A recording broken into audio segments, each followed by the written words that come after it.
I want to thank Secretary Pompeo. I'm grateful to him, to President Trump, Vice President Pence, the administration for their effort in defending religious freedom, as he announced and stated it's a top priority of this administration. I'm also very proud of my incredible team in the Office of International Religious Freedom. Several of them are here today, and the work and the job that they've done. I'll also point out to you former Congressman Frank Wolf is here, who the act is named after. The 2016 Religious Freedom Act is named the Frank Wolf Religious Freedom Act. Has been a wonderful friend and a mentor. The International Religious Freedom Report is the annual assessment of the state of religious freedom in our world today. We all have a stake in this fight. One person's bondage is another person's burden to break. We're all people with beautiful and undeniable human dignity. Our lives are sacred. Our right to choose the road our conscience takes is inalienable. We report on what has occurred and been said around the world. We don't make judgment calls in this report of what's worthy to report or not. We just report it all. There are people killed in the world today for their faith. There are people denied access to work or medicine for their beliefs. There are more subtle forms as well of persecution. We report it all without comment or analysis. Our goal is to protect the freedom of conscience for all people. That means protecting a Muslim, Buddhist, Falun Gong practitioner, or Christian in China, and their ability to pray and live out their life. That means protecting a blogger in the Middle East who doesn't believe that what his government might believe. Our desire is to protect both, to protect everyone's right to freely practice what they believe. We've been doing that by working with other federal agencies, the NGO community, the Hill, and with other governments so that we can effectively advocate for those who need it most. My office hosts a weekly roundtable to meet with stakeholders to discuss concerns from all over the world, and I'd invite you to participate in that. As the Secretary mentioned, we're now 20 years after the International Religious Freedom Act was originally passed. I was pleased to be an original sponsor of that in the Senate. We've seen progress, but there is much, much work to be done. Secretary Pompeo noted some of the more troubling cases around the world, including the plight of the Rohingya and now the Kachin in Burma. I visited several of the refugee camps in Bangladesh about a month ago. The situation is dire. We must do more to help them as they continue to be targeted for their faith. Also was at the Andrew Brunson trial in Turkey. I'm grateful for the President, the Vice President, and the Secretary's leadership on this. We will all continue to raise this case every chance we get until he is released. There are way too many Andrew Brunsons held unfairly in prisons around the world. And unfortunately, there are plenty of other countries we could mention that are covered in the report. For instance, Eritrea, the government reportedly killed, arrested, and tortured religious adherents and coerced individuals into renouncing their faith. And Tajikistan continues to prohibit minors from even participating in any religious activities. Saudi Arabia does not recognize the right of non-Muslims to practice their religion in public and imprisons, lashes, and fines individuals for apostasy, blasphemy, and insulting the state's interpretation of Islam. In Turkmenistan, individuals who gather for worship without registering with the government face arrest, detention, and harassment. All four are countries of particular concern, or CPC countries, designations that are also vital tools meant to spur action. We also remain very concerned about religious freedom, or the lack thereof, in Pakistan, where some 50 individuals are serving life sentences for blasphemy, according to civil society reports. 17 are awaiting execution. And in Russia, authorities target peaceful religious groups, including Jehovah's Witnesses, equating them with terrorists. I'd welcome engagement with these and any governments on urgently needed reforms. So today, 20 years after Congress passed the original International Religious Freedom Act, we've made important progress, but for far too many, the state of religious freedom is dire. We have to work together to accomplish change. This report is a critical, important report, but strong action must follow. We must move religious freedom forward. We must defend it in every corner of the globe. And that's why the Secretary is hosting the first ever ministerial on advancing religious freedom. Two key objectives of the Trump administration are reduction of terrorism and growing the economy. With religious freedom, you get both of them. It is also a fundamental human right under assault in much of the world. The problems are great, but the opportunity for change is too. The ministerial will be an important event. We look forward to working with other governments and our partners in the religious community and civil society to advance this fundamental right. Be happy to take some questions. I think Heather's going to be calling on people. We'll start with Josh Lee from Letterman, pardon me, from the Associated Press. I think you merged our two callers. Thank you, Ambassador. Sure. I wanted to ask about the information in the report about up to 120,000 political prisoners in North Korea, including some held for religious reasons. Do you feel that that issue should be raised as part of the upcoming potential bilateral meeting with the U.S. and North Korea, and do you expect that it will be a topic of conversation with the North Koreans? Well, in a sense, it already has with the 3 people that were released that the Secretary brought back. And I do expect the President is right on point on North Korea. He's very engaged on this, as you know. The Secretary is very engaged on this, and I think they're raising all of these issues. But the first 3 people they brought out were people that had been imprisoned in North Korea, and so this is a matter of discussion. Next question, Leslie from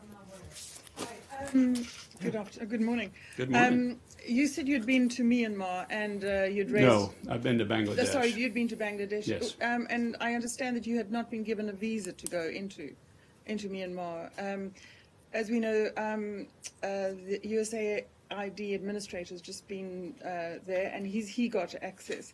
But do you think that there have been any kinds of progress made in resolving this issue? I had asked for access into Myanmar and to meet with Aung San Suu Kyi and to go into northern Rakhine State where the problems have been most acute, although there's plenty of problems in various places in Myanmar, and I was denied those accesses. So they might have let me in, but they weren't allowing me to have the meetings or access to the places I need to go. I don't think you've seen progress taking place there in the country. If anything, the administration there is doubling now its effort and going after the Kachin in the northern part of the country, and the refugee numbers are increasing in the northern part now of Burma. So you've got the continued situation of the Rohingya, which is desperate, and the rainy season is now on us. When I was there, you had 38 kids that had been killed, had died of diphtheria. I thought we were done with that. And you had, once there was about 20 young children that had gathered around me, and I asked randomly 5 of them what they had seen. Of the 5, 4 had seen a direct, close family member killed, and the 5th had seen a brother wounded. This is in a random grouping. It's a terrible situation that requires the world's attention. There is a lot of world attention on it, but I think there needs to be more action from the world. Andrew Mitchell, go ahead. Thank you very much, Good to see you. Senator. Good to see you again. Question to follow up on Josh. Do we have any insights from the North Koreans into the conditions for these 80 to 120,000 political and religious prisoners from all of these increased communications with the North? Have they given us any answers at all about the conditions in their prisons? Yeah, I can't answer what the president is getting from there. I can tell you what I have seen and what we have in the report. Yes, what we know is that you've got a gulag system operating in North Korea, and it's been a terrible situation for many years. You can go on satellite, open source satellite, and see some of these camps and the situation. You have people that have gotten out and have written about the situation in North Korea. We know it's very difficult and desperate, and particularly for people of faith. That's why North Korea has remained a country of particular concern for us. Well, should this be linked to an overall normalization of relations, which is the end goal, as well as, of course, denuclearization? Yeah, I'm going to let the president, who has the direct visibility, who's doing an outstanding job on this, of of elevating and dealing with the issue. I remember when I was back in the Senate, I was raising the issue of North Korea at that time, but you couldn't get anybody to act. Well, this president's acting, and he's taking this issue on, even though it's threatened us for years, if not decades. Okay, Michelle Kellerman from NPR. I'm way in the back, thank you. Who is going to be invited to this ministerial meeting? What's your goal out of that? I mean, are you going to invite countries of particular concern, for instance? Yeah, there'll be people invited, and the invitations will go out soon from all over in every region of the world. And it will be mostly like-minded countries, or it'll be ones that are working towards a greater religious freedom now in their nation. We'll work to get some actionable items coming forward out of it, and also follow-on meetings. The intent is really to drive the issue of religious freedom more aggressively globally, and the outcomes are really twofold that we intend to get out of it. Less terrorism, more economic growth, and then just this realization of this fundamental human right that over 70% of the world doesn't get to experience, which is their right to do with their conscience what they choose. But, are the countries that are on the list of concern, are they going to be invited? You'll see as the people are invited. Michelle from Al Jazeera. Thank you so much for your time. How do you view the religious freedom situation in the Middle East, other than Saudi Arabia, Iran, Syria, Yemen? Well, Iran has been a country of particular concern for some period of time, since the report started. You have great difficulty in many countries in the Middle East in the area of religious freedom. That's all noted in the report. I noted the situation in Saudi Arabia, Iran. We hear and see horrific reports coming out of Iran on the lack of religious freedom and the persecution of people that aren't in the majority faith stream and practicing as the government directs. And we see a radical export of that philosophy as well out of Iran, and trouble in many other countries in the Middle East. Rich Hudson from Fox News. Thank you, Commissioner Ambassador. As the United States engages in primarily economic conversations with China, how much does its religious freedom practices play into the discussions and what the United States pushes? Is it a factor at all? It is a factor. These are parts of the discussion that we continue to bring forward and put forward. We noted in the report what's taking place, and the very troubling situation, particularly one right now that the Uyghurs and the problem that they're experiencing in the country, and the number of people in re-education camps. That was a concept you thought was gone decades ago, and being experienced in a growing amount.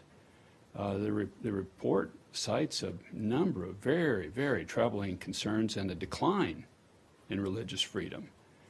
So that's why we put it forward in this report for greater action to take place. I've been meeting with people in the administration and on the Hill about what's happening there, about the situation for Tibetan Buddhists. That continues to be a very difficult situation for them, for Christians, for Falun Gong practitioners. China remains a very, very troubling country on religious freedom, and those are noted and put forward and discussed within the administration. Okay, Nick Wadhams from Bloomberg. Do you believe that the U.S. authority to issue this report is undermined in any way by the fact that the president called for a Muslim ban in 2016 during the campaign, and as recently as a month ago at a press conference at the White House refused to apologize or retract those remarks? No, I don't think it is. We put forward in the report everything that's happening around the world, and we report it without favor or analysis. So we put that forward. The United States doesn't report on itself because the statutory authority doesn't allow us, but we do report to OSCE and other entities internationally that we're a part of on our things that happen here. But I think there are good working relationships that continue to work with the administration, and we continue to work with as well. Carol Marlowe from Washington Post. Mr. Brownback, you mentioned that you will be pushing religious freedom more aggressively going forward. And as you know, Saudi Arabia is a country of particular concern. The previous Secretary of State issued a waiver for that designation as a national security concern. I was wondering if you will recommend that Secretary Pompeo going forward not waive sanctions against Saudi Arabia as a country of particular concern over religious freedom. Yeah. I'm not going to say here today what my recommendations will or won't be on Saudi Arabia. I'm pleased with what I am hearing said by the Crown Prince about a trajectory going forward for Saudi Arabia. We want to work to see that these are implemented. I note what's taking place today in Saudi Arabia. But I'm hopeful that we can work to see more religious freedom taking place in Saudi Arabia. For years, we've reported on the state of religious freedom in Saudi Arabia. Today, I think we have some actual opportunities for that state to change and for it to get much better. And we'll see. We have to see the actions. As I mentioned, this is a report, but action needs to follow. And I'm hopeful you're going to start seeing change coming out of that country, and that you are starting to see change come out of Saudi Arabia. Francesca, I think you have a question from the FD. Yeah, I just wanted to know, coming back on Burma and the Rohingyas, you say that they are still targeted for their faith. Would you still say that some ethnic cleansing is going on now in Burma? Ethnic cleansing is going on? Yes. Yes. I mean, that's the Secretary Tillerson had announced the finding of ethnic cleansing, and I believe it's ethnic cleansing of a religious minority that's taking place. You continue to see, as I noted, a horrific situation that fortunately has been reported on in Bangladesh of all the refugees coming out, and the international community and the international press has done a great job reporting this. Unfortunately, now you're even seeing them step up again in the north. In the Kachin area, and the number of refugees there has increased in recent weeks as the fighting there has expanded of another ethnic religious minority being pushed out of the country into their normal areas. This is going to require a lot of, I think, focus on the international community. Fortunately, the international community is focusing, but I think it's going to require action. And I think you'll see more action coming. A couple more questions. Saeed, go ahead. Thank you for doing this, sir. I wanted to ask about religious minorities in Iraq. Although with the defeat of ISIS, let's say the Yazidis and the Sabia are, breathing a little better and practicing a little more. But how do you keep track of their situation, considering that there are a lot of conflicting militias and the government and so on, still restricting their access to doing their own rituals and so on? Well, as you know, that's been declared a genocide by the United States. And fortunately, ISIS has been mostly, if not all, removed from that region. And ISIS, prior to this administration coming in, had 30% of the terrain in Iraq, and now is virtually out, which has been an enormously helpful thing for the religious minority communities, particularly in that Nineveh Plains region. And now some of the rebuilding has started. The administration has focused aid into that religious minority region to get it rebuilt. Some people are starting to move back, but not enough, and security needs to increase. And the aid funds need to go into those areas to help rebuild that region. So I'm happy we've got started and it's focused. That ISIS has been mostly removed, if not all removed, from that region.